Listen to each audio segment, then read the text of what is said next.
जब भी ठंड का सीज़न आता है तो रजाइयाँ सबके घरों में निकल जाती हैं, या कंबल या रजाई जो भी है।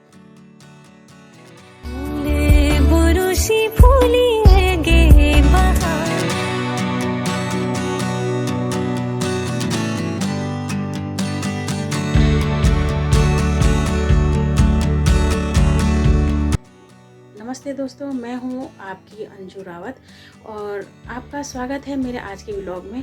तो आज मैंने कुछ खास सीखा है जो मैं आप लोगों के साथ शेयर करने वाली हूँ। तो चलिए जानते हैं वो सीक्रेट क्या है। तो आज मैं आपको बताने वाली हूँ जो कि मैंने हाल ही में सीखा है।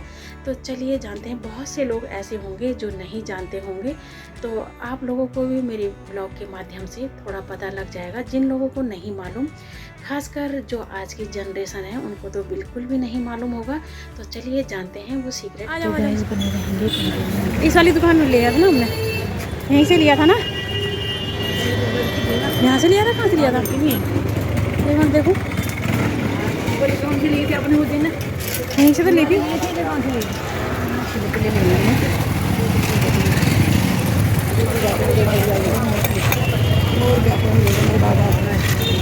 ऊपर जो मोटी मोटी दे लगाई सारे खाने में देना, ठीक है।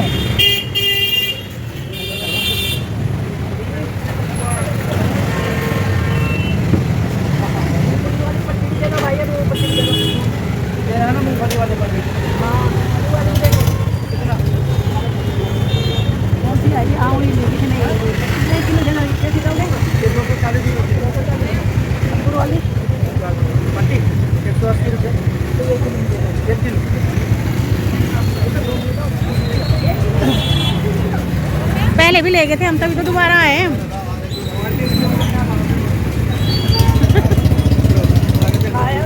पहले लेकिन वही चीज है।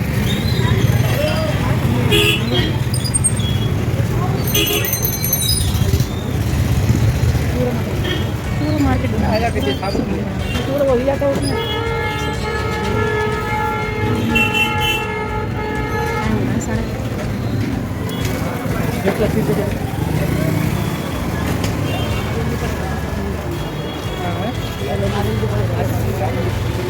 आते रहता है लेकिन उससे अच्छा टेस्ट है।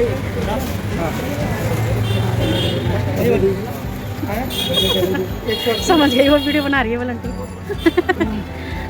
शर्म के मारे भाग गई वो पीछे। उसकी जगह आज मैं गई थी रजाई भरवाने के लिए। तो गाइज़ ये काम केवल सर्दियों का ही होता है और मैं आई हूँ यहाँ पर रजाई भरवाने के लिए। मैंने भरवाई है यहाँ पर 2 रजाई, और यहाँ पर आने के बाद मुझे एक सीक्रेट पता चला है जो भैया ने मुझे बताया है, क्योंकि मुझे भी मालूम नहीं था इससे पहले। तो चलिए जानते हैं भैया ने मुझे कौन सी महत्वपूर्ण जानकारी दी है जो मैं आप लोगों के साथ शेयर करने वाली हूँ। तो चलिए बने रहेंगे कंटिन्यू इस व्लॉग में। जब भी ठंड का सीज़न आता है तो रजाइयाँ सबके घरों में निकल जाती हैं, या कंबल या रजाई। बहुत से लोग ऐसे होते हैं जिनको पुरानी रुई को फिटवा के नहीं बनानी होती है, और बहुत से ऐसे होते हैं जिनकी रजाई के कवर ख़राब हो जाते हैं। उनको कवर चेंज करने के लिए जो रुई वाले भैया हैं उनके पास लेके जाना होता है। तो जो लोग रजाई यूज़ करते हैं तो खासकर ये सीक्रेट उनके लिए है। और जैसे कि आज की जनरेशन है तो वो बिल्कुल भी नहीं जानते होंगे इस बात को कि क्या करना चाहिए। मुझे भी मालूम नहीं था। और चलिए आज मैं अपने ब्लॉग के माध्यम से आप लोगों तक ये बात शेयर करती हूँ कि रजाई वाले शॉप में जाने के बाद मुझे क्या पता लगा। तो चलिए, रजाई वाले भैया ने मुझे बताया कि जब भी आप रजाई भरवाते हैं तो सबसे पहले क्या करना चाहिए। तो देखते हैं मेरे ब्लॉग के माध्यम से, बताइए उसको फॉलो करती हूँ और मैंने घर पे आके क्या किया। तो देखते हैं जो भैया ने मुझे बताया वो मैं आप लोगों तक शेयर करना चाहती हूँ, ताकि आप लोग भी वैसा ही करें, कि ताकि जो रजाई है वो ख़राब ना हो और भी बिल्कुल सेट हो जाए। तो चलिए देखते हैं मैंने क्या किया। कि जब भी आप रजाई बनाकर ले जाते हो तो उसको ऐसे ही ओढ़ना शुरू नहीं करना है, क्योंकि जो उसमें रुई भरी जाती है वो अलग अलग हो जाती है। तो उसके लिए आपको क्या करना पड़ेगा, घर पे लाने के बाद मैंने क्या किया, रजाई को इसके नीचे बिछा दिया है। इसे भैया ने बोला है कि आप इसको 24 घंटे तक ऐसे ही वजनदार चीज़ के नीचे रखना। तो घर में तो एक बेड ही होता है, बेड के गद्दे, तो मैंने इसको इसके नीचे सेट कर दिया है। और ये इसलिए कहा है उन्होंने कि जब भी हम रुई को लाते हैं तो रुई फैटी हुई रुई होती है तो वो सेट नहीं होती है, और हम उसको लाते ही ओढ़ लेते हैं।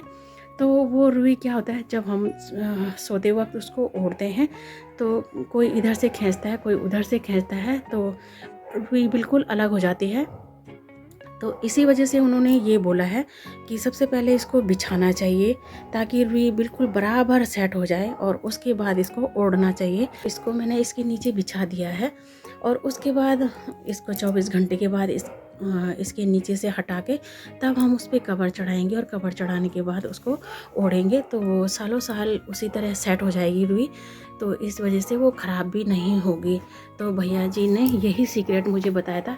तो बहुत से लोगों को नहीं मालूम होगा, तो मेरी वीडियो के माध्यम से, तो इसी वजह से मैंने ये बताना ठीक समझा। तो चलिए गाइस, अब देखते हैं इसको।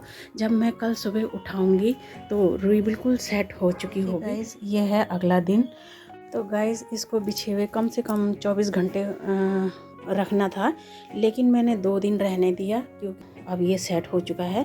तो रुई को ना हमेशा ऐसे ही करना चाहिए। जब भी रुई भरवा के लाते हैं तो रजाई ऐसी बिछानी चाहिए पहले, तब वो सेट हो जाती है, और उसके बाद अलग अलग नहीं होती है। तो अब मैं इसकी तई लगाने वाली हूँ। तो मुझे याद आया कि मैं आप लोगों को दिखा दूँ। और ये मैंने अखबार इसलिए रखे हैं कि जब भी हम कोई गद्दा बिछाते हैं तो जो इसके वो होते हैं ना, जंग वगैरह, तो वो गद्दे कपड़े पे लग जाता है। तो इस वजह से मैंने ये रखा हुआ था। तो इस तरीके से बीच में तो मैंने ये रखा हुआ था। तो ये देखिए इस तरीके से। तो अब मैं इसकी तई लगा दूंगी, और ये बिल्कुल ओढ़ने लायक हो गया है। अब हम इस पर कवर लगा सकते हैं, कोई भी अच्छा सा कवर लेकर। अब मैं इसकी तई लगा के रख दूंगी, और जैसे ही हमें इसको यूज़ करना होगा तो हम इस पे एक अच्छा सा कवर लगा लेंगे। आजकल मार्केट में बहुत प्यारे प्यारे कलर आते हैं, फ्लावर्स वाले बहुत ही प्यारे कवर आ रहे हैं। तो हम उसको ले आएंगे और इसके ऊपर चढ़ा देंगे, तो बहुत ही अच्छा लगेगा ये।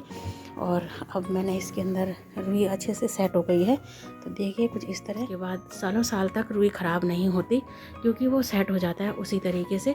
तो आप लोग भी गाइस यही करना, जब भी आप रुई भरवा के लाओगे तो सबसे पहले उसको वज़नदार चीज़ के नीचे रखना है, यानी कि गद्दे के नीचे रखना है, और फिर उसके बाद उसको इस्तेमाल करना है। तो रुई सालों साल ख़राब नहीं होगी और काफ़ी साल तक चलेगी। तो गाइस, यही था मेरा वो सीक्रेट जो मैंने आज सीखा है। क्योंकि हम क्या करते थे, कभी भी जैसे हमने रजाई भरवाई और उसके बाद हमने उसको तुरंत ओढ़ना शुरू कर दिया, और जब भी कोई अपनी तरफ खींचता है, या जैसे आपने डबल बेड की बनाई है तो 2 बंदे आराम से सोते हैं, तो कोई इधर को खींचता है, कोई उधर को खींचता है, कभी हम पैर की तरफ खींचते हैं, कभी हाथों से खींचते हैं। तो रुई के जितने भाग होने होते हैं उतने हो जाते हैं, और रुई की गांठें बन जाती हैं रजाई के अंदर। तो यही था वो सीक्रेट और महत्वपूर्ण जानकारी जो मैंने आपको इस व्लॉग के माध्यम से दी। तो आप बताना, आपको यह जानकारी पहले से मालूम थी? अगर थी तो कमेंट्स में ज़रूर बताइएगा। तो कैसी लगी आपको ये जानकारी, और फिर मिलते हैं आपको नेक्स्ट ब्लॉग में। तब तक के लिए जय हिंद, जय भारत, जय Uttarakhand. Take care friends, bye bye.